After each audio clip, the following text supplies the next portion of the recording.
Ilia Topuria has broken his social media silence with a series of bold declarations, confirming his planned return timeline and dismissing his potential challengers in characteristically confident fashion. The reigning lightweight champion, who stepped away from the sport for personal reasons in November, announced he intends to return in the spring of 2026 with the goal of not just defending his title, but securing the knockout of the year. When a fan asked for clarification on his return window, Topuria responded April to June.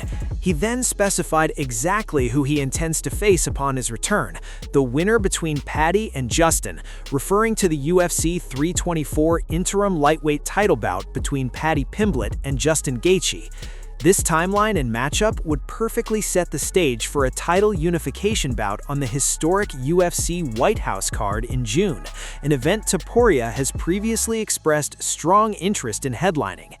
Beyond the interim title picture, Topuria took aim at the fighter many consider his ultimate challenge, welterweight champion Islam Makhachev. When a commenter suggested Makhachev would submit him, Topuria fired back with supreme confidence. Not even in his dreams. He's bad even at dreaming. This keeps alive his long-standing campaign for a champion versus champion super fight, though Makhachev has consistently stated he will not return to lightweight. Perhaps most notably, Topuria addressed the fighter many believe is the most deserving contender, the streaking Arman Tsarukyan. When Tsarukyan's name was brought up, Topuria's assessment was brutally succinct: easy. This single-word dismissal underscores the perceived political reality that despite Tsarukyan's dominant win over Dan Hooker and his #1 ranking, the UFC appears to be prioritizing the bigger commercial draw of a unification bout with the UFC 324 winner. Topuria's comments paint a clear picture of his 2026 ambitions, a spring return to violently unify the lightweight title, ideally on the White House stage, while continuing to angle for a legacy-defining super fight with Makhachev. For Arman Tsarukyan, the champion's blunt assessment is a stark reminder that meritocracy often takes a back seat to marketability at the highest levels of the sport. In a moment that beautifully contrasted their famously combustible public personas, former UFC middleweight champion Sean Strickland and legendary veteran Nick Diaz shared a surprisingly heartfelt and respectful encounter at Extreme Couture in Las Vegas. The interaction, captured on video, offered a rare glimpse behind the curtain of bravado to reveal the genuine admiration that exists between two fighters from different eras who have both defined themselves through relentless toughness and an unwillingness to conform. The scene unfolded as Strickland was mid-training session in the cage. Upon noticing the arrival of Diaz, a fighter he has long admired, Strickland immediately halted his work. Stepping out, he extended a hand, his demeanor shifting from intense competitor to something approaching reverence. "I gotta get rolling with you, dude," Strickland said, his tone earnest upon learning Diaz had moved to Las Vegas.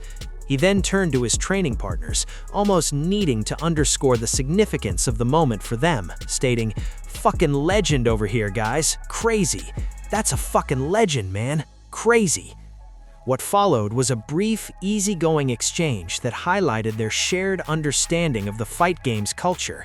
Strickland, known for his provocative and often brutal trash talk, made a lighthearted joke about Diaz's age to immediately establish a friendly, non-threatening vibe, assuring him, "I ain't attacking you." He then peeled back a layer, revealing the personal connection to Diaz's career. "When I was a kid, I used to watch you," admitted, painting a vivid picture of his fandom. "I'd be in my fucking boxer shorts in the living room watching you scrap, dog. It was dope."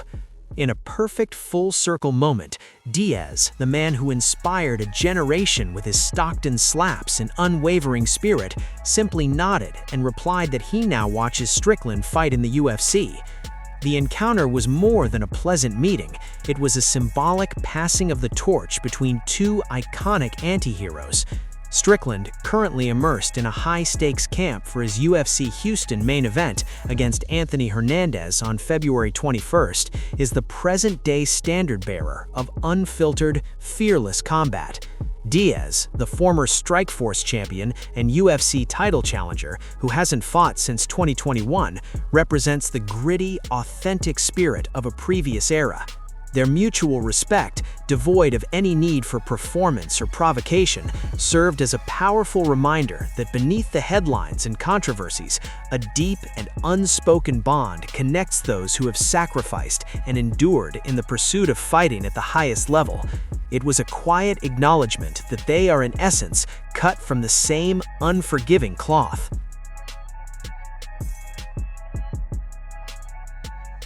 Jorge Masvidal is masterfully orchestrating the rumor mill, offering tantalizing hints that he is on the cusp of a major announcement for a comeback fight that would have only one acceptable stage, the historic UFC White House card. In a cryptic and strategically vague interview, the 41-year-old former BMF champion strongly suggested that negotiations are underway for a blockbuster matchup, potentially against Conor McGregor, and that a formal reveal could be just days away. When directly questioned about the rampant online speculation pairing him with Conor McGregor for the June event, Masvidal expertly stoked the fire without committing to a single detail. "You never know, right?" he began, setting a tone of plausible deniability and intrigue. "Shit, give them what they want, not what they expect. I can say some big news. I have some fight news coming soon, and it's very big news, and I can't deny or confirm what you just said." He pointed to a timeline, adding, "Maybe, hopefully soon I can. Like maybe 10 days, something like that. I should have more confirmation on it." More revealing than the tease was Masvidal's unequivocal condition for any return. He made it clear that the White House card is the sole target, a singular, legacy-cementing event. "I wouldn't mind getting out there and fucking doing my thing on the White House. That's the only fight I come back for. Whether it's the fucking guy that sells fucking cheap whiskey or fucking Joe Blow, I don't care. It's the White House. I really don't give a fuck. I'm very, very easy to negotiate for in this particular fight." He further bolstered his case by invoking his relationship with the event's host, asserting, "I'm Trump's favorite fighter. That's all you've got to keep in mind." This public maneuvering arrives at a critical juncture for the White House card's main event plans, with UFC CEO Dana White having publicly dismissed the long-assumed McGregor versus Michael Chandler bout. A new marquee attraction is needed. A showdown between McGregor, the sport's biggest star, and Masvidal, the original BMF, and a proven pay-per-view draw, presents a ready-made super fight loaded with promotional hooks. Both men are masters of hype, and a clash between them would deliver the explosive, headline-grabbing spectacle the unprecedented White House platform demands. For now, Masvidal has successfully placed himself at the center of the conversation. His comments are less an announcement and more a strategic opening bid, a public declaration of his availability, his singular desire, and his perceived value. Whether this culminates in a signed contract to face McGregor or another top name remains to be seen, but Gamebred has made one thing very clear. If he steps back into the octagon, it will only be to fight on the South Lawn, and he believes he's the perfect star to help the UFC make history.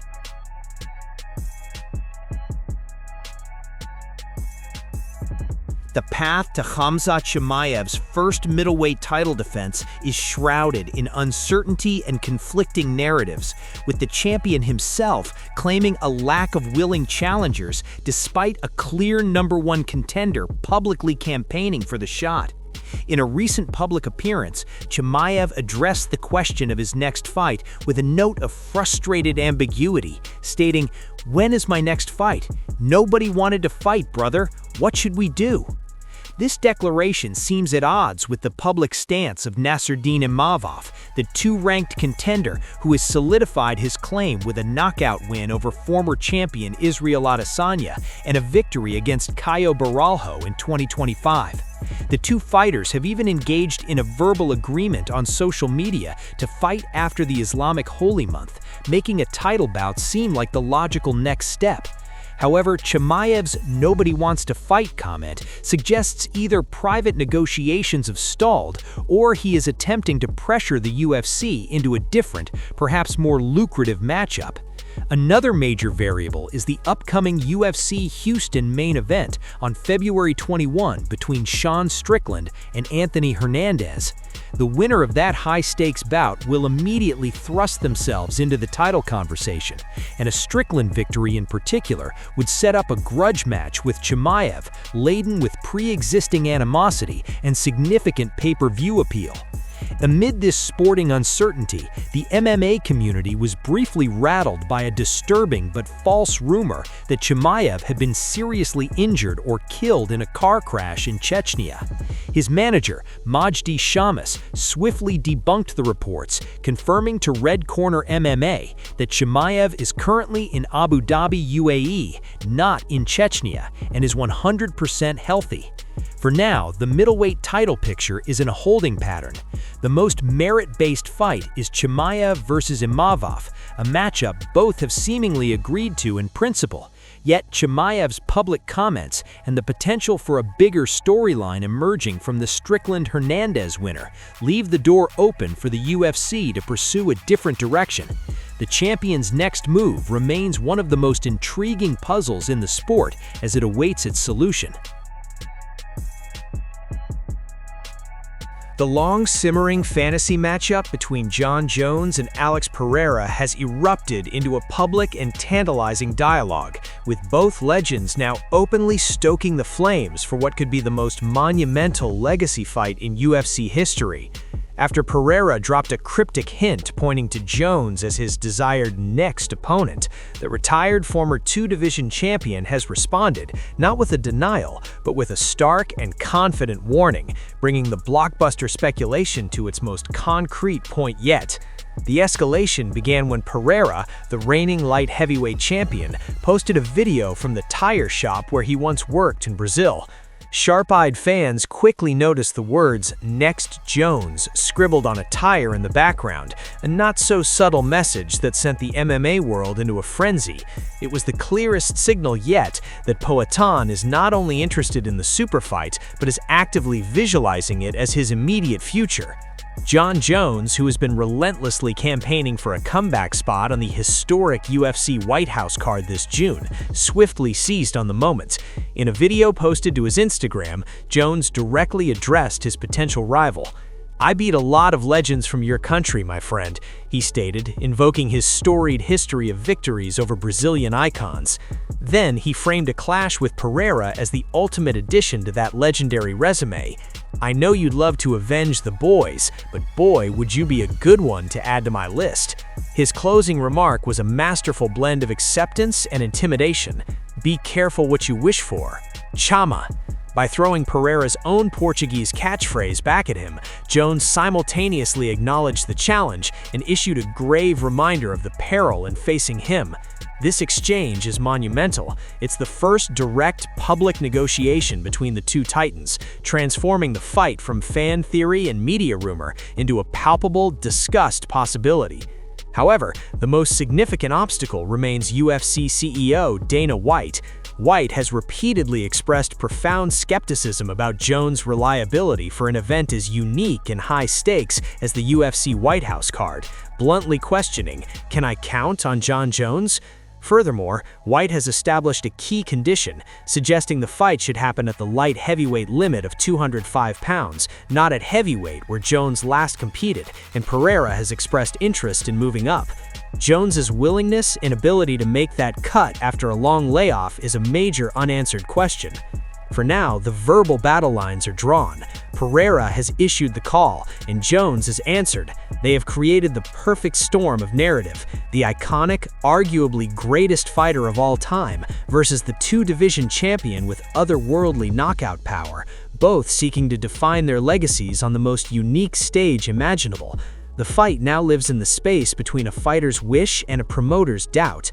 Whether it materializes hinges on Jones's ability to convince White of his dependability and his willingness to meet Pereira in the light heavyweight division, where the Brazilian king currently reigns.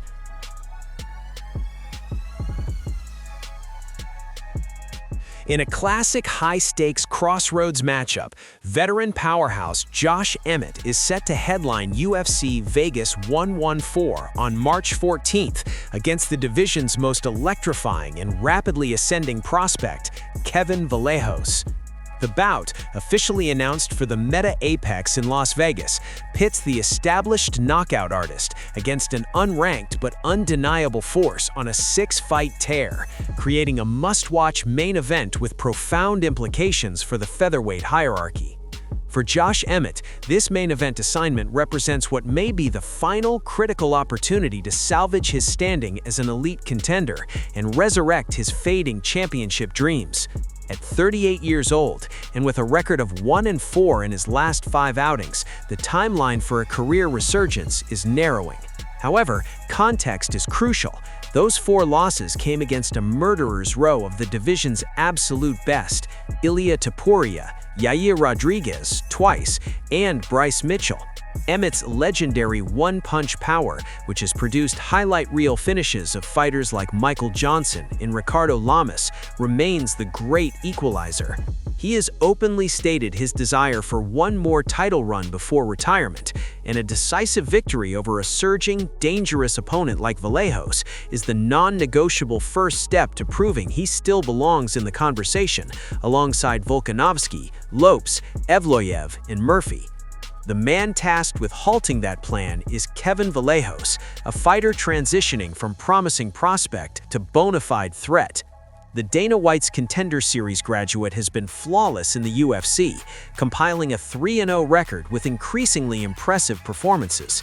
His momentum reached a fever pitch last month with a viral spinning backfist knockout of Giga Chikadze, a statement win that demanded a major step-up in competition. Now 17-1 overall and riding a 6-fight winning streak, Vallejos earns that step-up in the form of his first UFC main event. A victory here isn't just another win, it's a legitimate passing of the torch. Defeating a respected, power-punching veteran like Emmett would instantly vault Vallejos into the top 15 rankings and announce him as a new and volatile factor in the 145-pound title picture.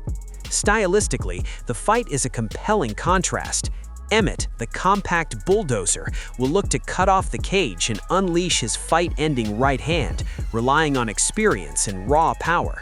Vallejos, the dynamic and confident newcomer, will utilize movement, volume, and unpredictable striking, much like the spinning attack that felled Chikadze, to exploit openings.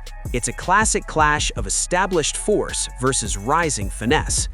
With the rest of the UFC Vegas 114 card shaping up, anchored by a pivotal strawweight bout between Jillian Robertson and former title challenger Amanda Lemos, the featherweight headliner stands as the centerpiece of a career-defining night. For Josh Emmett, it's a last stand to prove his best days aren't behind him. For Kevin Vallejos, it's the chance to seize the spotlight and transform from a highlight reel prospect into a ranked main event fighter. On March 14th, one man's past will collide with the other's future, and the featherweight division will have a clearer picture of what comes next.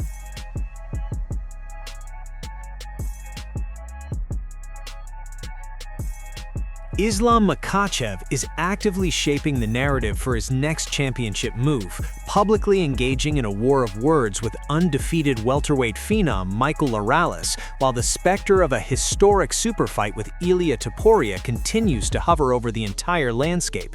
The reigning 170-pound king, fresh off his title win and having declined a short-notice main event at UFC 324, appears to be strategically positioning himself for a title defense that pits his season dominance against the division's most dangerous new force. The spark for this budding feud ignited from an unusual source, a record-keeping controversy. The website Tapology recently briefly changed Michael Morales' pristine professional record from 19-0 to 18-1 after reclassifying an early career bout as a professional loss by submission. Although the record was swiftly reverted following debate, Makhachev seized on the episode to launch a verbal attack. Morales was undefeated a few days ago, but today he's undefeated again. "I don't know how they removed it," Makhachev stated in an interview with Match TV. He then issued a direct and threatening call-out, framing a potential fight as a chance to right a historical wrong. "I saw the cage fight. He got choked out, and then they announced it was an exhibition match. Well then, he needs to be choked out again." This public targeting is a monumental moment for Michael Morales. The 26-year-old Ecuadorian catapulted himself into title contention with a spectacular one-sided drubbing of top-ranked contender Sean Brady at UFC 322. A matchup between Makhachev, the Dagestani grappling maestro with a vice-like grip on the division, and Morales, the powerful, undefeated striker representing a new generation, is a stylistic dream and the clearest merit-based fight to make at 170 pounds. Yet the shadow of an even bigger fight remains.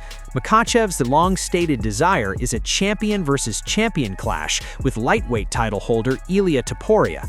Makhachev has been adamant that Topuria must move up to welterweight for the bout, a condition El Matador has thus far resisted. Despite this stalemate, rumors persist, fueled by comments from other UFC stars that the blockbuster could materialize sooner than we imagine, potentially bypassing the traditional contender queue.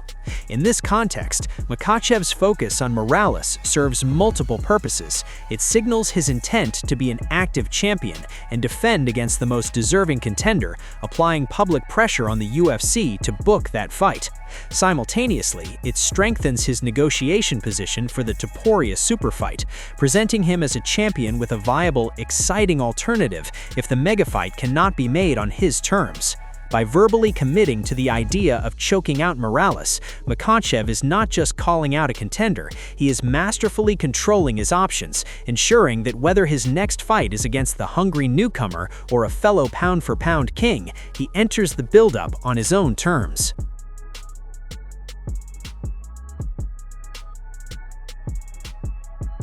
According to a new rumor, a pivotal middleweight clash is being targeted for UFC 327 in Miami. The bout in discussion would see former champion Dricus du Plessis square off against surging contender Brendan Allen in a matchup that would have major implications for the 185-pound title picture. For Dricus du Plessis, this fight represents a critical opportunity to rebound and reclaim his position at the front of the line. After losing the middleweight title to Khamzat Chimaev at UFC 319, Stillknox needs a decisive victory over a top-ranked opponent to reassert himself as the division's top contender and potentially earn a rematch for the belt he once held. Standing in his way is Brendan Allen, who is in the midst of the most impressive run of his career. Allen is riding a 6-fight winning streak, with 5 of those victories coming by submission. A win over a former champion of du Plessis' stature would be the most significant of Allen's career and would make an undeniable case for him to receive his first UFC title shot. Stylistically, the fight is a compelling clash. Du Plessis is known for his unorthodox, high-pressure striking and formidable grappling.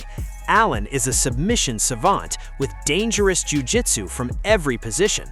The winner would undoubtedly position themselves as the next logical challenger for the middleweight crown, whether that remains with Khamzat Chimaev or changes hands in his upcoming defense. While this matchup remains a rumor and is not yet official, the logic is sound for both fighters and the division. UFC 327 in Miami is shaping up to be a major spring event, and a bout of this significance would be a perfect centerpiece.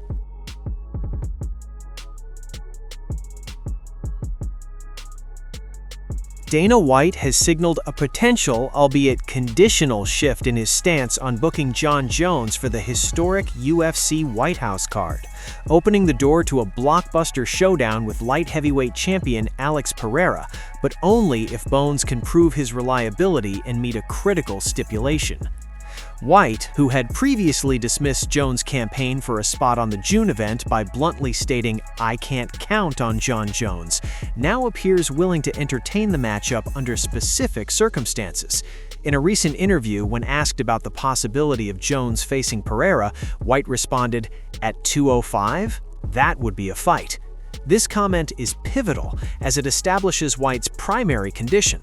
The fight must happen at the light heavyweight limit of 205 pounds, not at heavyweight where Pereira has expressed interest in moving.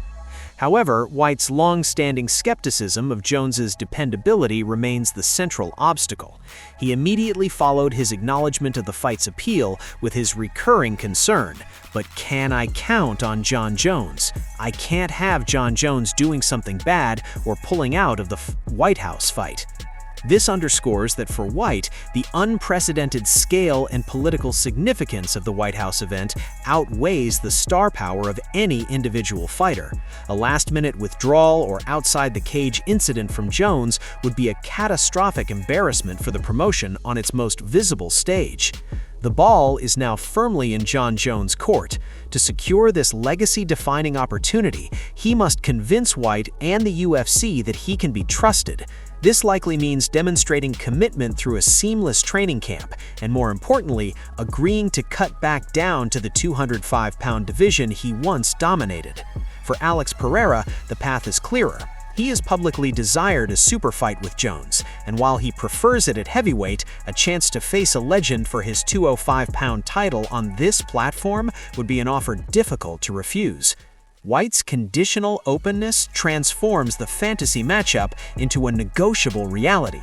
The UFC White House card is intended to be the promotion's greatest spectacle, and a Jones-Pereira clash certainly fits that bill.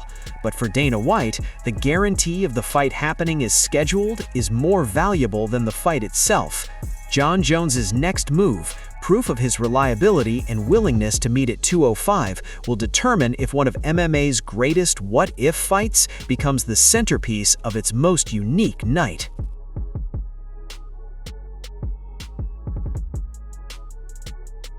With the biggest fight of his career just days away, Paddy Pimblett is not only focused on Justin Gaethje and the interim lightweight title, but is also continuing a fiery and deeply personal feud with fellow contender Dan Hooker. The bad blood, which escalated when Hooker made a reference to a deceased friend of Pimblett's, has reached a point where the baddie has issued a stark warning against Hooker attending UFC 324 in Las Vegas. "Fuck him," Pimblett stated bluntly when asked about Hooker. He claimed that members of his passionate Liverpool fanbase were prepared to take matters into their own hands. "I've had people from Liverpool asking if he's coming this week because they were going to batter him, so he's lucky that he's fighting next week and he's not here, because he would have got jumped by about 60 Scousers."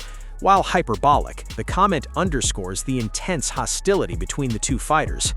Pimblett dismissed the idea of a future fight with Hooker, not out of avoidance, but out of a belief that the New Zealander is beneath him in the rankings and stature.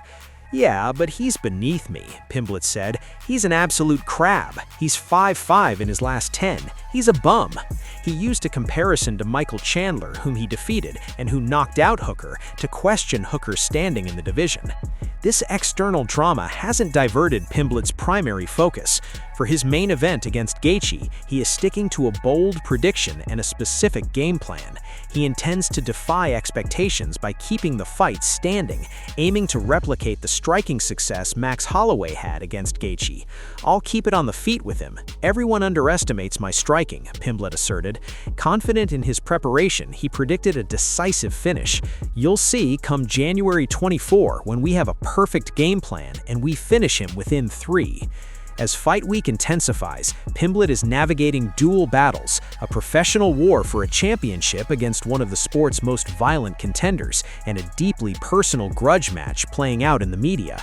His ability to compartmentalize the anger toward Hooker while executing a technical plan against Gaethje will be a critical test of his mental fortitude as he steps onto the biggest stage of his career. Conor McGregor is radiating an aura of supreme, almost dismissive confidence as he targets a return from a 5-year absence on the grandest stage imaginable, the UFC White House card in June. After UFC CEO Dana White publicly shot down the long-assumed plan for a showdown with Michael Chandler, McGregor's response was not one of frustration, but of defiant self-assurance, shifting the entire narrative around his comeback. When White stated that a McGregor versus Chandler bout was a thing of the past, saying, "No, that was a couple of years ago," it appeared to dismantle years of built-up anticipation. McGregor's retort on social media was swift and characteristically bold. "Pick who you want. The Mac sweats nothing and nobody. I'm tasty shots."